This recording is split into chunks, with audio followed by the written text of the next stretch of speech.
Dans le domaine de la communication, c'est-à-dire du marketing, il est impératif que les personnes étudiant ce domaine puissent avoir une langue autre que leur langue natale, d'où l'étude de la langue chinoise. Alors, les difficultés majeures que j'ai rencontrées ou que l'on rencontre le plus souvent lors de l'apprentissage de la langue chinoise, c'est au niveau de la prononciation. Oui, les différentes tonalités qu'il faut avoir et l'étude des caractères, ce qui n'est pas assez aisé pour nous autres. Les plus beaux souvenirs, je dirais la journée sportive à l'Anju University et les différentes soirées. Je dirais ce serait de prendre la volonté des chefs de l'État ou du président chinois de transformer son pays. Oui, parce que on va dire que je pense que tout part de la volonté du gouvernement de faire quelque chose de mieux, de donner une meilleure image de leur société. Et je pense que c'est ce dont l'Afrique a besoin, d'un renouvellement de mentalité au fait. Bercé par le vent vivifiant de la trépidante ville de Lanzhou par cet après-midi d'hiver, c'est avec un immense plaisir que nous vous présentons une autre personnalité de ce mois de décembre. Il s'agit nul autre que d'une jeune fille d'une beauté subliminale. On dirait que les dieux l'ont gratifiée du don de la jeunesse éternelle. Si vous en avez convenance, mesdames et messieurs, allons tout de suite à sa rencontre.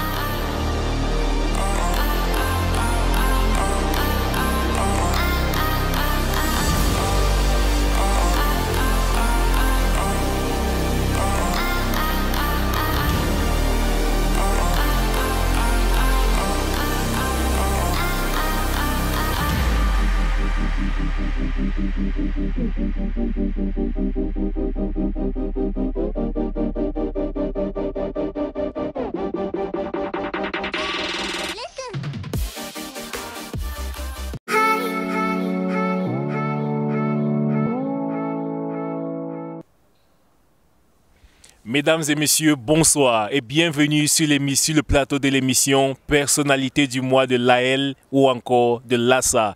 Cet après-midi, notre invitée est Mademoiselle Oufouette Dorel. Mademoiselle Oufouette, bonsoir. Bonsoir. Comment allez-vous cet après-midi? Je vais très bien, merci. On peut s'en rendre à l'évidence, vous allez très bien. C'est avec elle que nous croiserons le verbe cet après-midi. Alors d'entrée de jeu, Mademoiselle Oufouette, pour la gouverne de nos téléspectateurs, est-ce que vous pouvez nous dire qui est Mademoiselle Oufouette Dorel?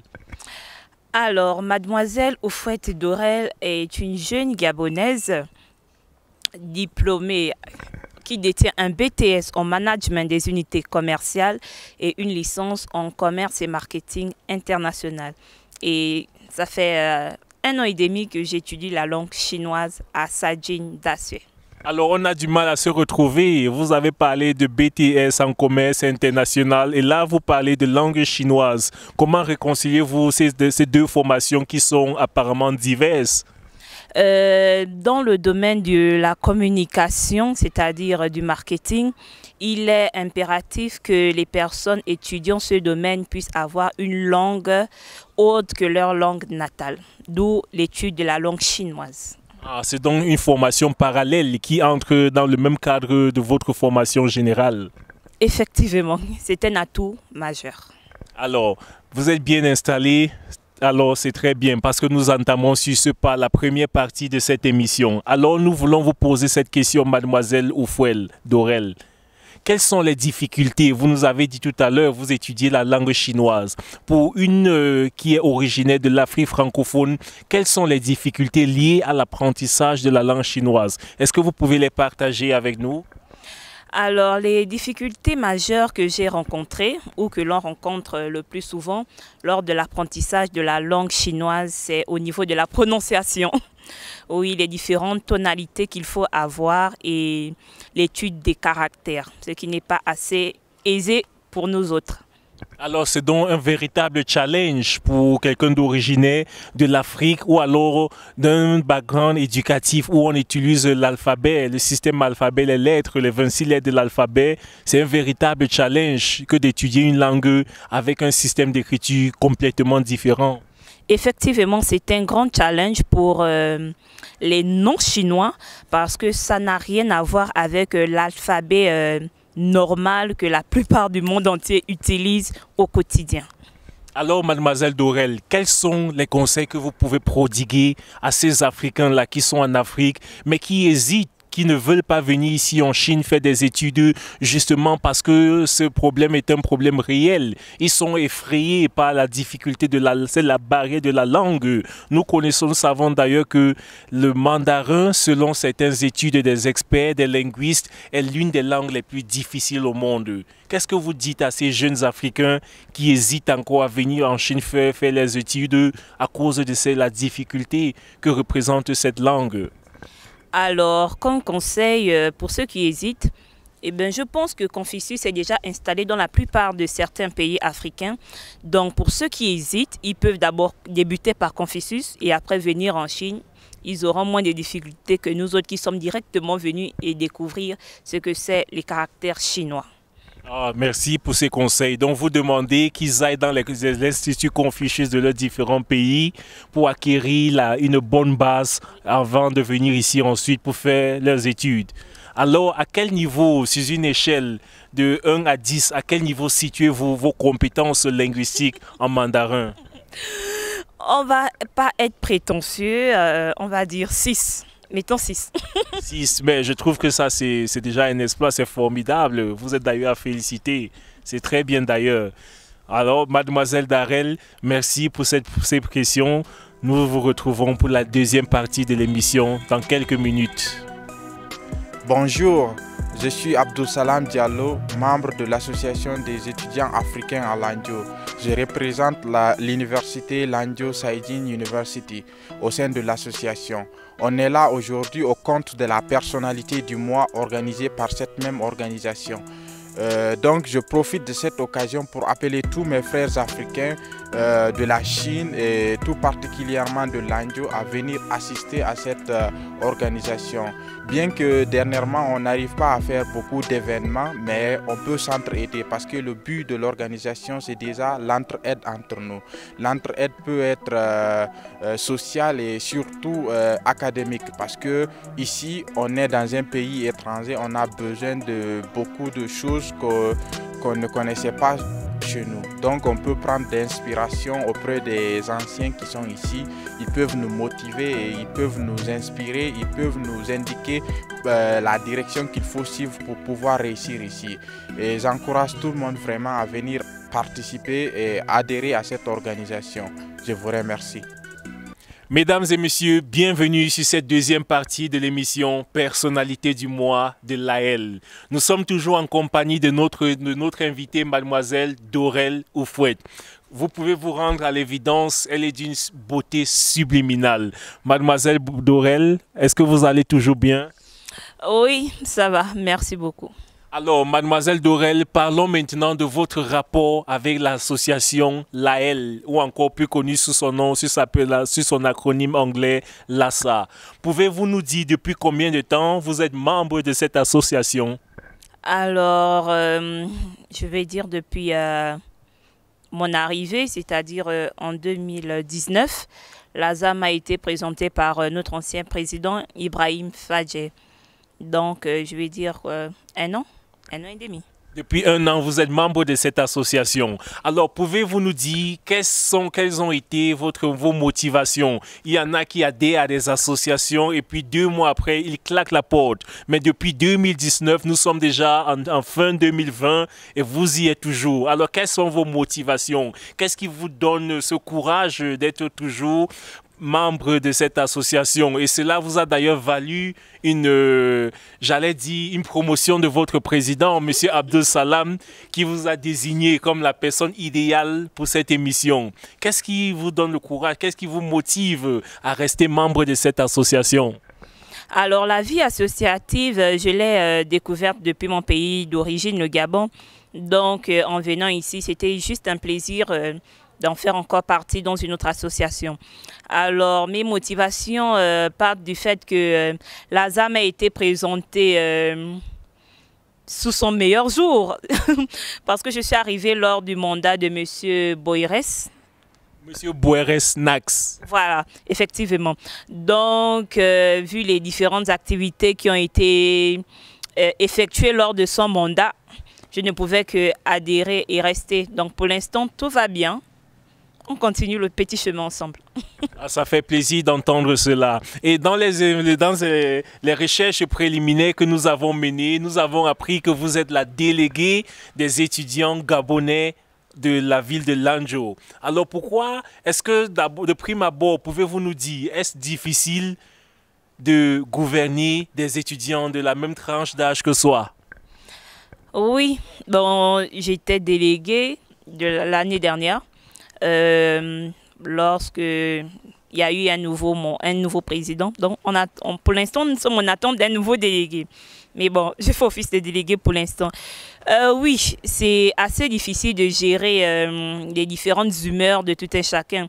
Déjà qu'on vient de... Même si que l'on vient du même pays, mais chacun a une éducation différente. Donc, il faut apprendre à gérer les crises, les humeurs de tout un chacun. Ça va. Dieu fait grâce. Bon vent, Madame la déléguée. Alors, pouvez-vous nous dire quels sont jusqu'à présent vos plus beaux souvenirs dans Lhassa? Vous avez été l'année passée, vous êtes là depuis le mandat de M. Nax, vous avez connu le mandat de M. Mafiana et maintenant nous sommes avec M. Mac Mensa. Quels sont vos plus beaux souvenirs? Quels sont les plus beaux souvenirs que vous gardez de Lhassa jusqu'à présent? Mes plus beaux souvenirs, je dirais la journée sportive à Landio University et les différentes soirées. Oh ouais, les différentes soirées de récompense qu'organise l'ASA chaque fin d'année et chaque début d'année. Ce sont les meilleurs moments de l'ASA. Ok, ça fait plaisir d'entendre cela. Maintenant, parlons de ce que j'appellerais votre plus grande contribution à Lhassa. Vous savez, un grand homme d'État avait dit, ne demandez pas ce que votre pays a fait pour vous, mais demandez ce que vous avez fait ou alors ce que vous pouvez faire pour votre pays. Est-ce que vous avez déjà eu à faire accomplir quelque chose de grand, quelque chose de majestueux au sein de Lhassa? Sinon, est-ce que vous avez l'intention de le faire? Et cela sera votre plus grande contribution à Lhassa et pour la postérité, pour tous les Africains qui viendront à Landio après vous. Pouvez-vous nous parler de cela? Alors, d'abord, en tant que délégué, mon rôle est de motiver les membres de ma communauté à mieux s'intégrer dans l'association, de participer aux activités. Et parallèlement, lors des différentes activités, j'y participe au travers de la cuisine. Vu que chaque établissement participe et en faisant de la cuisine, je suis toujours parmi les personnes qui cuisinent pour l'ASA. Et je peux en confirmer, vous nous faites toujours goûter des délices de l'Afrique. Nous vous en savons gré. Abordons maintenant la dernière question de cette deuxième partie et nous sortirons par là. Quelles sont vos attentes pour Lhassa en 2021? 2021 pointe déjà à l'horizon. Qu'est-ce que vous attendez de Lhassa pour cette nouvelle année? Tout d'abord, j'espère que le coronavirus va partir d'ici là, de telle sorte que l'on puisse reprendre nos activités normalement, parce que je pense que plusieurs personnes ne connaissent pas qui est le nouveau président de l'ASA. Donc, ce sera une occasion de pouvoir se rencontrer et faire plus ample connaissance entre les différentes communautés. Merci beaucoup pour ces attentes. Tenez-vous tranquilles, elles ne sont pas tombées dans les oreilles des sourds. Mesdames et messieurs, restez là, ne bougez pas. Et à tout à l'heure pour la troisième partie de l'émission Personnalité du mois de Lhassa. Ce sera toujours en compagnie de Mademoiselle Dorel Oufouette. À tout à l'heure. Je suis Barry de Guinée-Conakry. Moi, c'est Lionel Bopaka du Congo-Brazzaville. Moi, je suis Pijou venant de Madagascar. Vive Lhassa! Mesdames et messieurs, bienvenue pour cette troisième partie de l'émission Personnalité du mois. Nous sommes toujours en compagnie de notre invitée, Mademoiselle Dorel Oufouette. Mademoiselle Dorel, vous allez bien? Oui, ça va, merci beaucoup. Je vous en prie. Alors, parlons maintenant de votre rapport en relation avec l'Afrique, notre cher et si beau continent. Alors, Mademoiselle Dorel, eu égard de votre expérience ici en Chine, vous êtes dans un pays développé, un pays qui est connu comme la deuxième économie de toute la planète. Vous avez vécu ici et vous, je ne sais pas pour combien de temps vous comptez encore rester ici. À la veille, au soir de votre départ de la Chine, qu'est-ce que vous allez, si vous aviez une baguette magique, qu'est-ce qu'il y a ici que vous comptiez transporter pour l'Afrique pour impulser un développement durable? Alors, je dirais, ce serait de prendre la volonté des chefs de l'État ou du président chinois de transformer son pays. Oui, parce que on va dire que je pense que tout part de la volonté du gouvernement de faire quelque chose de mieux, de donner une meilleure image de leur société.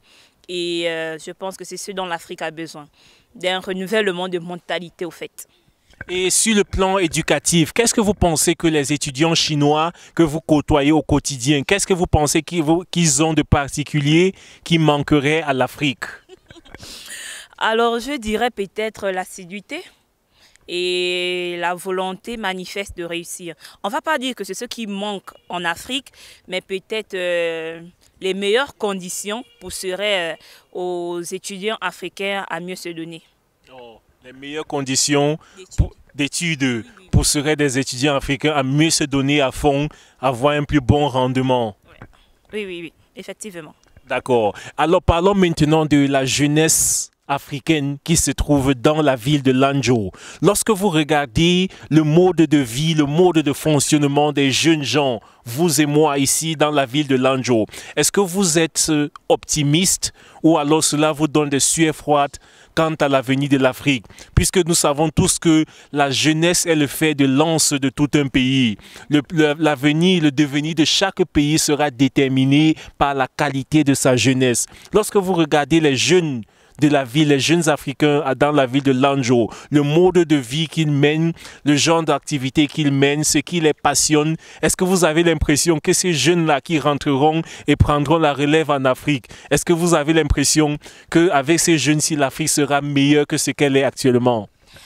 Oui, je crois beaucoup en la jeunesse africaine de Lanzhou parce qu'on n'a pas affaire à des délinquants, on a affaire à des personnes assez conscientes, on a affaire à des personnes assez responsables dans leurs choix et dans leurs faits et gestes. Je pense que oui, il y a de l'espoir parce que les mentalités sont renouvelées. Parce que je pense que ces jeunes constatent la différence qu'il y a entre l'Afrique et la Chine.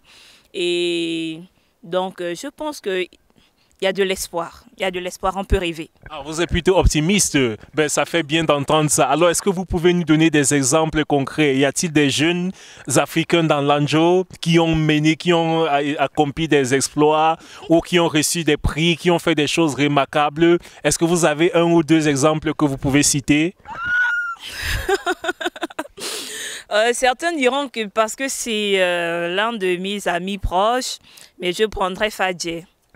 Je prends Fadje pourquoi? Parce que c'est la personne qui motive le plus les Africains. Je veux dire dans le domaine, du côté francophone, au fait, c'est le meilleur exemple. Parce qu'avec lui, on ne manque pas de sujets. Il y a toujours des sujets à développer, il y a toujours des moyens de motiver, il y a toujours tout ce qui est positif avec lui.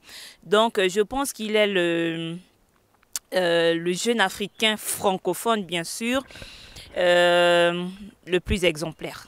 Ah, ben ça fait bien d'entendre cela. Alors, mademoiselle Oufouette, vous étudiez la langue chinoise, vous nous l'avez dit en première partie, vous regardez votre écran, vous étudiez la langue chinoise ici, et lorsque vous allez rentrer en Afrique, est-ce que vous pouvez nous dire de manière concrète, comment est-ce que l'Afrique bénéficiera de la formation que vous êtes en train d'acquérir ici, là? Comment est-ce que vous allez contribuer au développement de l'Afrique avec une langue étrangère, on est tenté de dire? Alors, il faut savoir, ou mieux, on le sait déjà que la Chine est en train de conquérir l'Afrique. Donc, étant donné qu'elle cherche à mieux se positionner dans l'Afrique, elle aura besoin forcément des compétences chinoises, c'est-à-dire africaines. Donc, vu la langue, parce que les Chinois sont assez conservateurs, donc vu la langue, je pense que ce sera un atout pour les entreprises chinoises installées en Afrique, dans le domaine peu importe le domaine, mais ce sera un atout pour nos pays. Dans les coopérations chino-africaines, donc la langue chinoise est un atout. Elle vous aidera dans la coopération sino-africaine. Effectivement. Ok. Est-ce que mademoiselle Dorel a des passions? Est-ce qu'elle aime pratiquer de sport? Pratiquer du sport, non, pas trop. Pas trop. Mais par contre, ma meilleure passion, c'est la musique. La musique. Et nous espérons que lors de la prochaine rencontre des Africains, vous nous donnerez à écouter de la bonne musique. C'est pas trop sûr, mais bon, on espère bien. On espère, qui sait. Mesdames et messieurs, nous arrivons au terme de cette émission. Notre invitée de ce jour était mademoiselle Dorel Oufouette, originaire du Gabon. C'est avec elle que nous avons croisé le verbe. Merci d'avoir été de notre compagnie et à très bientôt pour la prochaine émission Personnalité du mois de l'AL. Au revoir.